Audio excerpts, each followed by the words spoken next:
Hello everyone, welcome to the Radiance Hub YouTube channel. Our today's topic is conceit. As we have already discussed the term metaphysical poets, in that particular video, we gave a glimpse of metaphysical conceit, and I told you that I'll talk about that in later video. So, before talking of metaphysical conceit, we must know what the conceit is all about. As you know, I make most of the videos of literary terms either from the book Glossary of Literary Terms by Abrams or from Dictionary of Literary Terms by J. Cudden. So today we'll talk about conceit from Abrams' book. Conceit is basically a figure of speech. Actually, in a conversation of the chapters or the poems of literature, most of the times we talk about basic figures of speech like simile, metaphor, oxymoron, hyperbole, personification, irony, paradox, pun.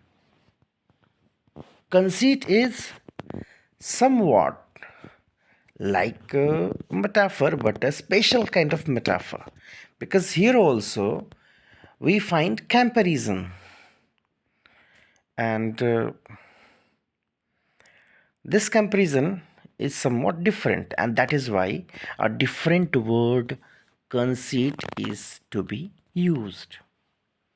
So it's a figure of speech. It is borrowed, you should say, or it gets originated from the Italian word concito. This may remind you of sonetto, which means song, which was ultimately used by English poets as sonnet. The meaning of this particular word conceit is a concept or image. And as it was popular there in 16th and 17th centuries, English poets of the 16th and 17th centuries, they adapted this particular figure of speech.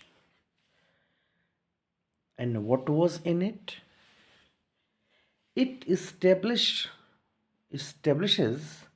a striking parallel. Parallel, two parallel lines, they never meet together, as we see in different sides of banks of river. So striking parallel, some two very dissimilar things which can amaze you. So it establishes a striking parallel, usually ingeniously elaborate. Ingeniously means skillfully, means for using which one needs a lot of skill, a talent between two very dissimilar things or situations. So this is important phrase.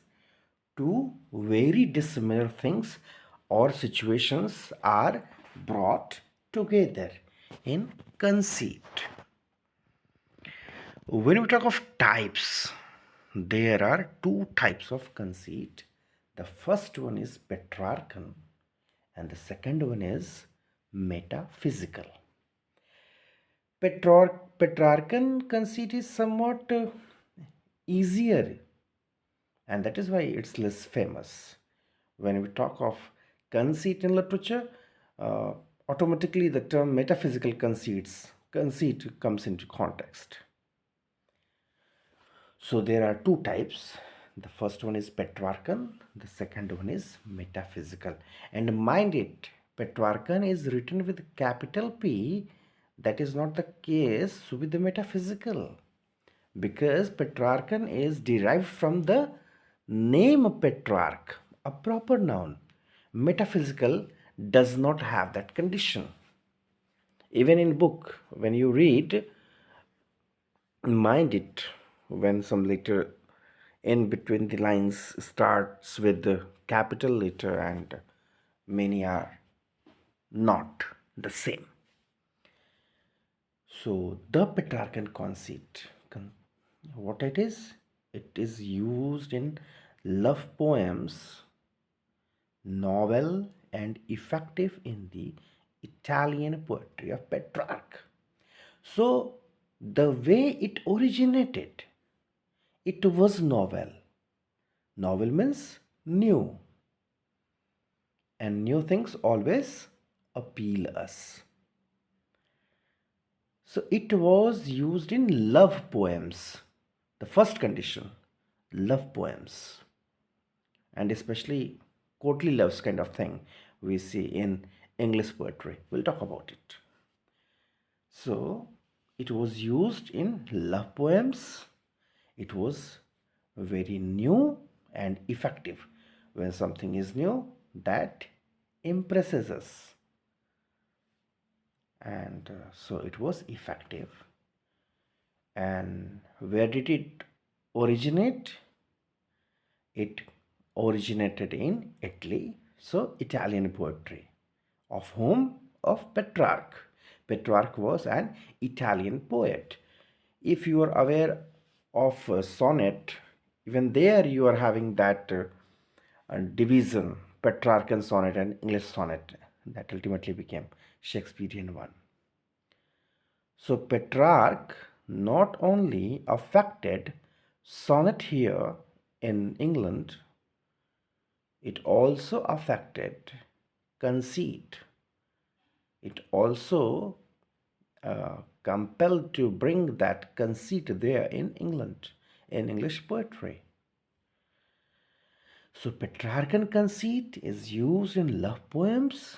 It was very effective at that time when Petrarch used that. But when Englishmen, when English poets, they brought them and continuously used them, and they ultimately made them hackneyed. Hackneyed, you understand? When you do the same thing again and again, that becomes hackneyed. That becomes outdated, old fashioned. See, we understand when some joke is cracked for the first time, you may laugh. The laughter, the enjoyment can be created. But when you crack the same joke again and again, there is no humor. One does not get that laughter,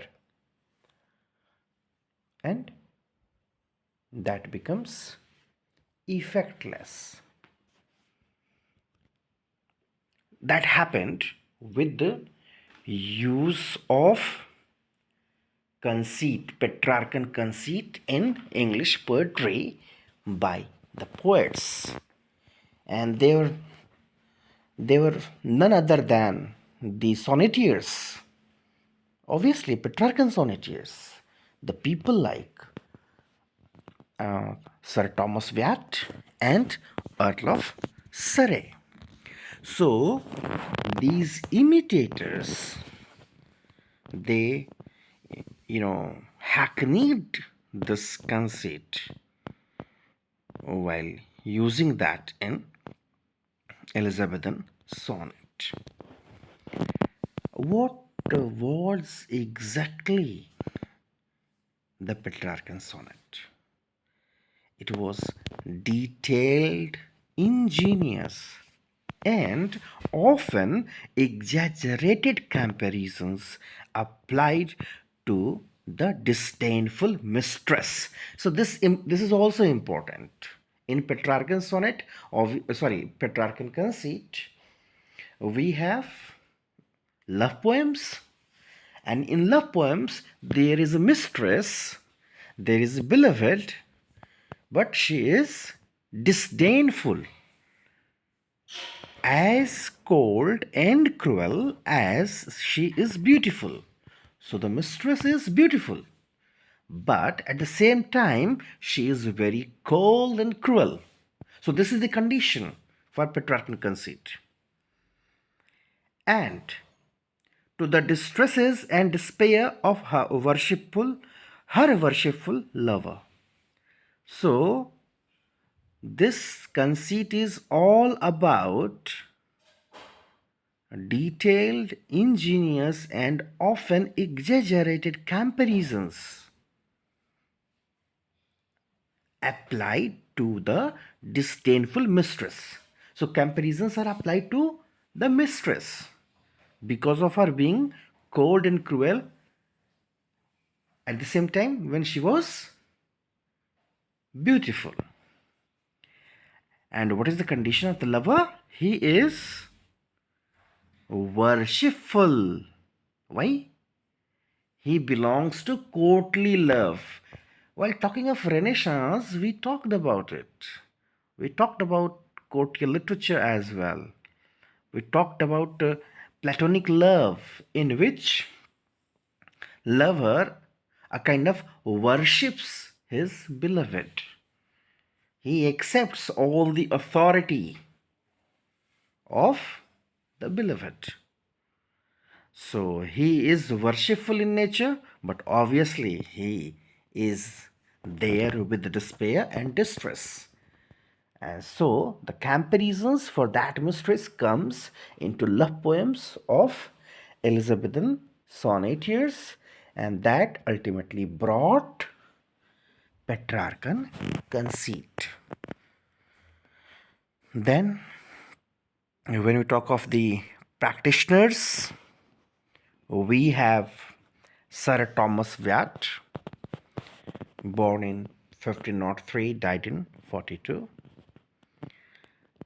In his sonnet, My Galley Charged with Forgetfulness, this particular sonnet he translated from Petrarch. So originally it was composed by Petrarch and was translated by Sir Thomas Wyatt in English.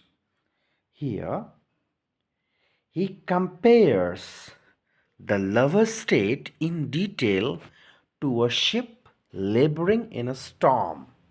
So here, lover's state, the condition of the lover is being compared to a ship laboring in a storm.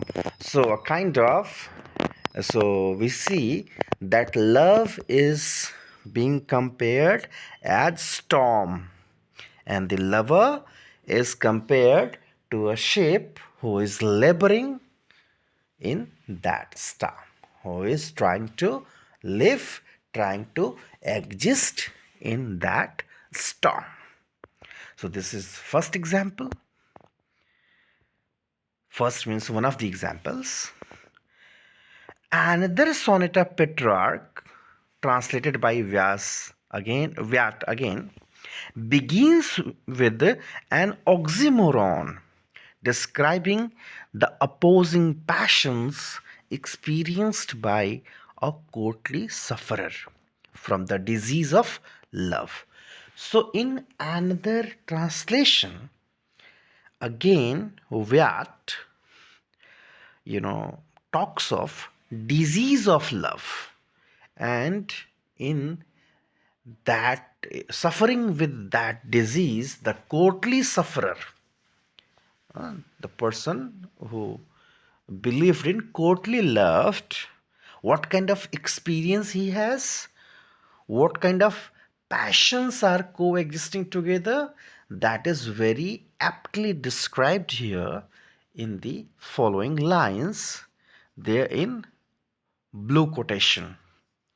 And this is exactly the title of the poem was Find No Peace. You may have read that. A very beautiful poem, a very beautiful example of oxymoron. So, two opposing passions are coexisting together.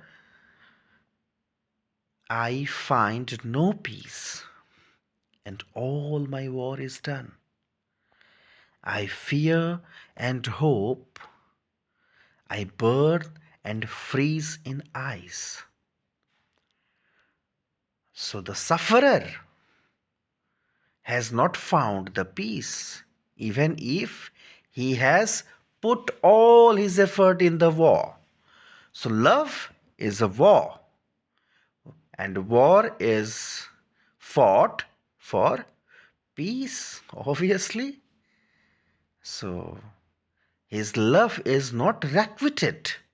So unrequited love is being compared to war, and the result, the aftermath, the consequence is not as it was expected. I fear and hope. I burn and freeze in ice. So fear and hope, they can coexist together, and the person may have this uh, opposite sorts of feeling of burning and freezing like ice. Are you aware of the phrase ice burn? Even ice can burn because it also has latent heat in it. And that's the scientific concept. Okay, so we have talked about Thomas Watt, one of the Elizabethan sonneteers. Now we'll talk about one more person, a greater poet who is known for his drama as well as sonnets, none other than Shakespeare. Shakespeare actually he used this conceit many a times, but poets are very moody. So, in a particular mood, we see how he mocks that, uh, you know, he mocks Petrarchan uh, sonneteers, the way they used the comparisons. So, he has parodied some standard comparisons by Petrarchan sonneteers, and the example is there in his sonnet 130, and it begins with, I'm quoting here, and that's there in blue quotation: my mistress's eyes are nothing like the sun. So mistress is there, as we find in love poems of Elizabethan sonneteers like that. So one condition is fulfilled, but it is a parody here. It is not exactly the example. My mistress's eyes are nothing like the sun. Coral is far more red than her lips is red. If snow be white, why then her breasts are done. If hairs be wires, black wires grow on her head. So eyes are being compared to the sun, but yes, it is said that they are not like the sun. In Hindi, we have one alankara, one figure of speech called Prateep Alankar, where when you compare two things, but the thing to which something is being compared uh, becomes inferior. For example, when you say your heart is harder than stone, so heart is compared to the stone, but stone becomes inferior in quality of being hard. Heart is harder. So, mistress's eyes are not like the sun. Even when color of lips red can be compared to the coral, but here he says coral is more red. What is coral? It is actually a kind of animal related to jellyfish, despite their plant-like appearance. You may Google that. They seem like plants, but they are animals. Uh, Obviously red in color. They are related to jellyfish. And breasts are compared, the color of breasts are compared with snow. But again, that is not the actual comparison, similar comparison. Hairs are being compared with wires. And he says, if hairs be wires, black wires grow on her head. A kind of mockery. So here it means if they are similar hairs and wires, then I can say that she has grown wires on her head. Okay, so we have talked about Petrarchan conceit. Now we'll move to the main topic, that is the metaphysical conceit. It is a characteristic figure in the work of John Donne and other metaphysical poets of the 17th century. See, as we talked about metaphysical poets, we took the names, different names, except John Donne, but mainly we talked about John Donne. So the similar case is here. In metaphysical conceit, we will mainly talk about Donne's poetry. So, who were metaphysical poets? They were poets like John Donne and other poets who, you know, composed in same style or some same themes. The poets of 17th century. So they used this figure of speech. They used this conceit, metaphysical conceit. And when we talk of its concept, it was talked as not as metaphysical conceit but as wit. This was the term, wit was the term used by Samuel Johnson when he talks about metaphysical poets in Life of Cowley. Johnson belongs to 1709 to 84, means 18th century. A very famous critic, Dr. Samuel Johnson. So, I'm quoting him here. He uses the phrase discordia conquers. For what? Discordia conquers is the phrase for a combination of dissimilar images. This particular phrase can be asked in the examinations, especially in the competitive examinations. Discordia conquers was the phrase used by whom? So it was used by Dr. Samuel Johnson.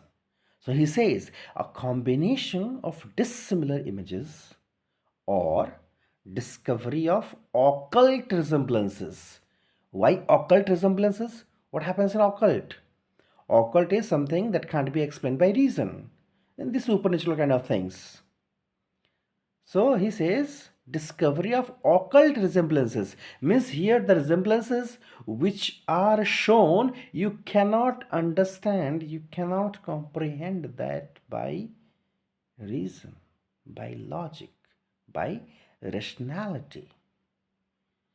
Things apparently unlike, he says, things which are not similar, they extract something similar in them, and that make it conceit. That makes it conceit. Here he uses that famous line. We talked about it in Metaphysical Poets. The most heterogeneous ideas are yoked by violence together. Actually, these poets, metaphysical poets, while using metaphysical conceit, they exploited all knowledge existing in that time. Remember, this was the time after Renaissance or even the time of Renaissance. So all kind of knowledge was there. They were sprouted at that time. So they exploited all domains, commonplace or esoteric, Commonplace means used by general people, many people. Esoteric, something particular. Esoteric means likely to be understood or enjoyed by only few people with a special knowledge or interest. As we talk of classical literature, classical languages, in today's scenario, they are not understood by each and every individuals, by general public.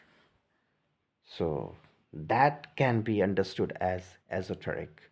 Some some particular people, they have the authority, they have the understanding, they have the interest, so they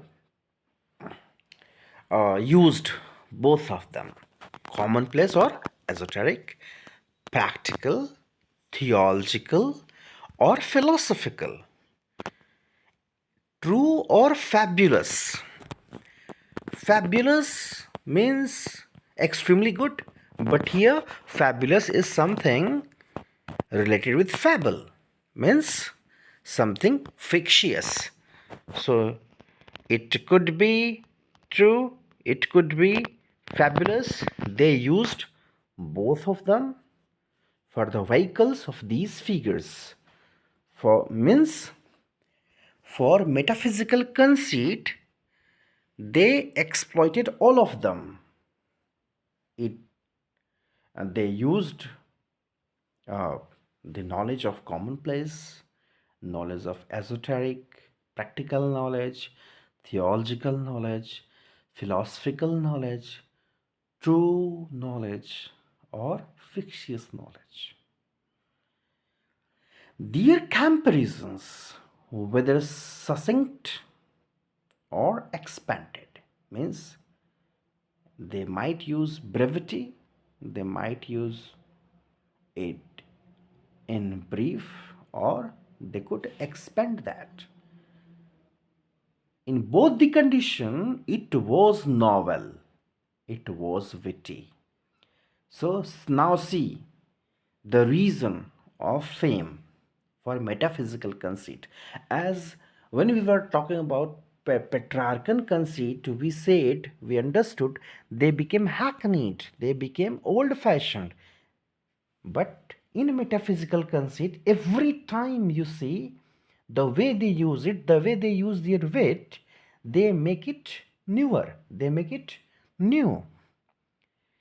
And if that happens, it was startlingly effective. Uh, some examples are discussed here. One is from Donne's poem The Flea, the other one is from the canonization. When we talk of The Flea, a sharp contrast to both the concepts and figures of conventional Petrarchism is there in that particular poem. So, in Petrarchan concept and figure, the way we see the things is very much contrasted here by Donne in the poem The Flea. I hope you know the difference between the flea and fly. Flea is wingless, fly is an insect with wings. Fly is very much found in our surrounding everywhere. The flea is not that much there. The flea is known for sucking the blood out of the bodies of animals. So here we find a poem that uses a flea who has bitten both lovers as the basic reference for the lyric speaker's argument against a lady's resistance to his advances. Now, see the difference. Why it was contrasted. In Petrarchan conceit, you see a lady is there fully authoritative, and the lover is very much having the personality to surrender easily.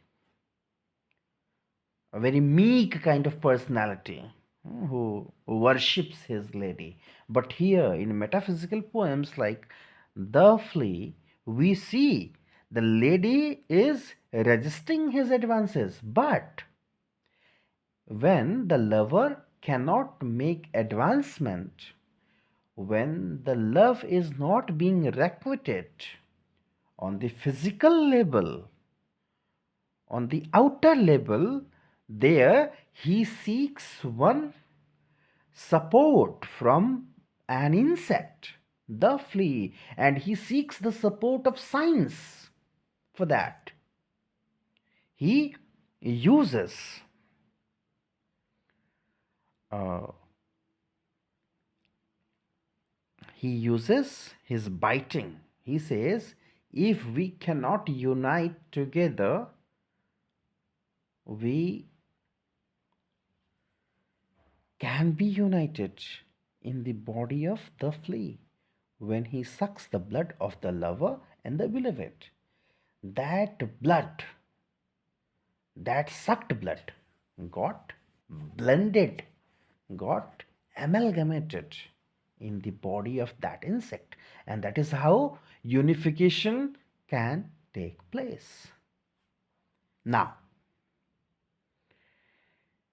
in the canonization, as the poetic argument develops, the comparisons for the relationship between lovers move from the area of commerce and business through actual and mythical birds and diverse forms of historical memorials to a climax which equates the sexual acts and the moral status of worldly lovers with the ascetic life and heavenly destination of unworldly saints.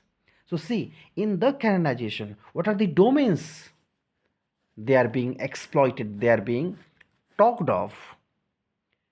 He talks of commerce, business, actual and mythical birds, and then he moves to historical memorials, and then to the climax, and there he equates the sexual acts and moral status of worldly lovers. So in one scenario he talks of the worldly lovers, and then he contrasted it through the ascetic life and the heavenly destination of unworldly saints. So in a single poem he talks of all of that in the canonization.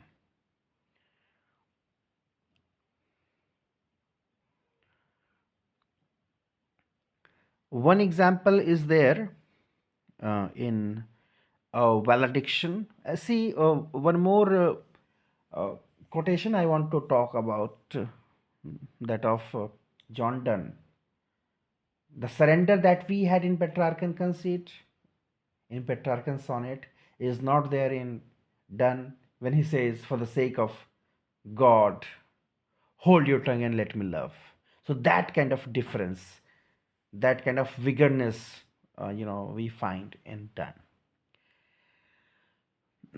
One example, another example by him, Valediction Forbidding Morning, a poem, between the continuing relationship of his and his lady's soul during their physical parting.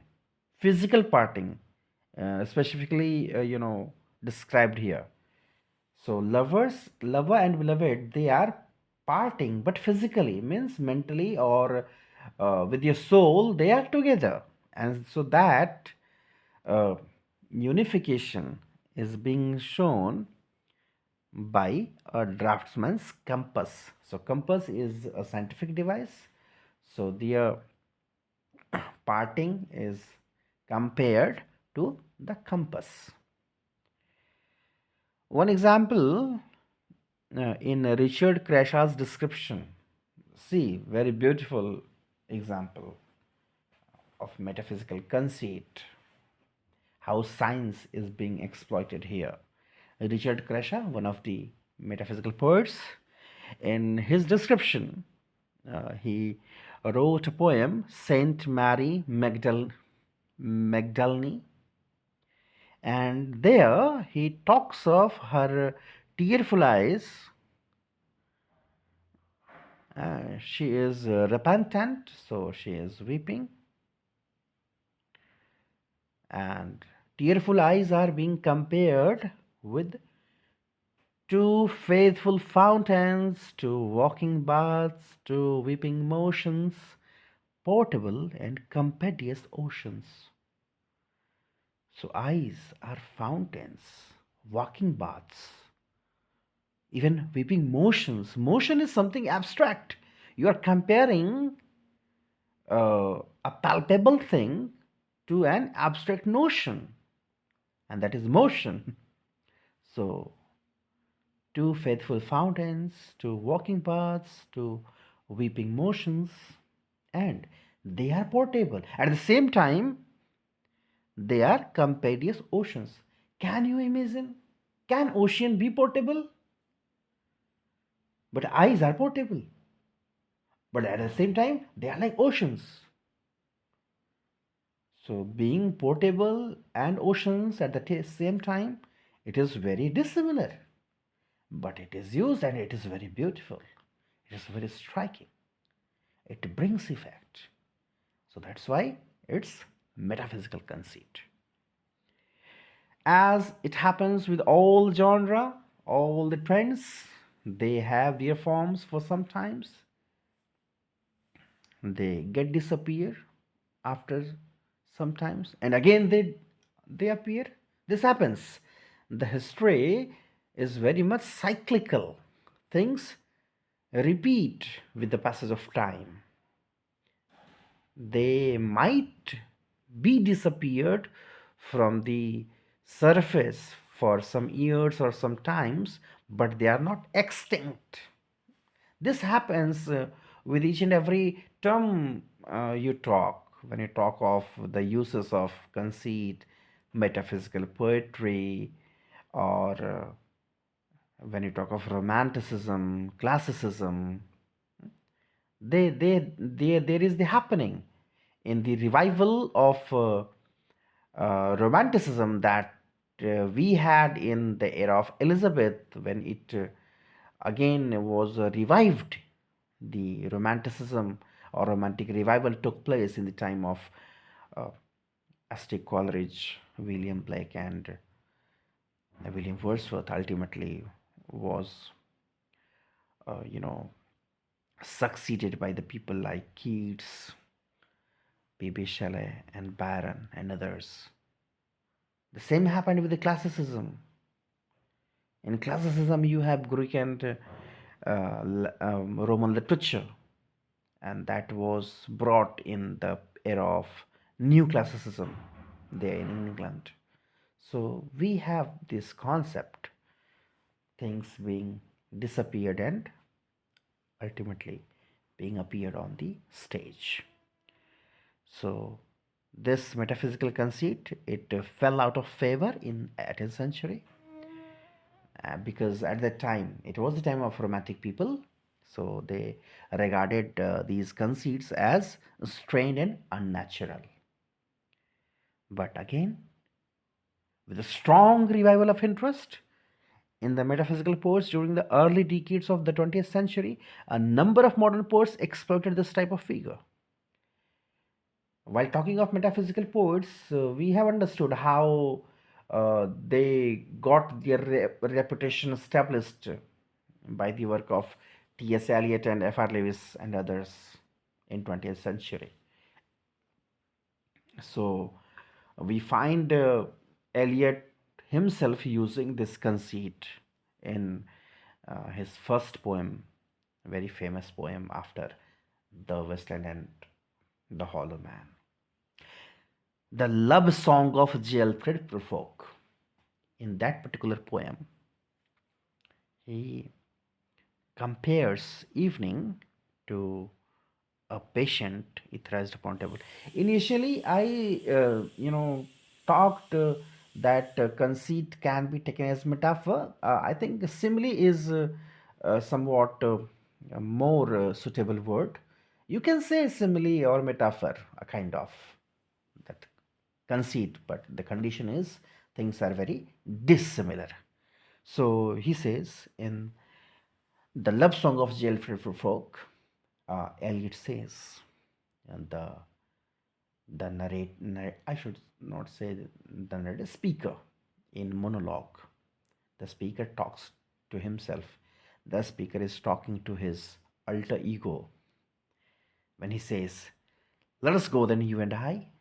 So you and I both are used for the same person, the speaker. "Let us go then, you and I, when the evening is spread out against the sky, like a patient is placed upon a table." So evening is being used with a patient etherized upon a table. So when this term etherized is being used, so science comes into the context, and that makes it a metaphysical conceit. And the series of startling figurative vehicles in Dylan Thomas's In Memory of N. Jones. So Dylan Thomas used series of metaphysical conceits in the work In Memory of N. Jones. So this was another example. This was all regarding metaphysical conceit, or rather say conceit and its types, Petrarchan and metaphysical conceits. I hope you have enjoyed. I hope your concept is clear now regarding metaphysical conceit, and that may help you even in your coming examinations, your academic examinations, your competitive examinations. Thanks for watching and having patience. Take care.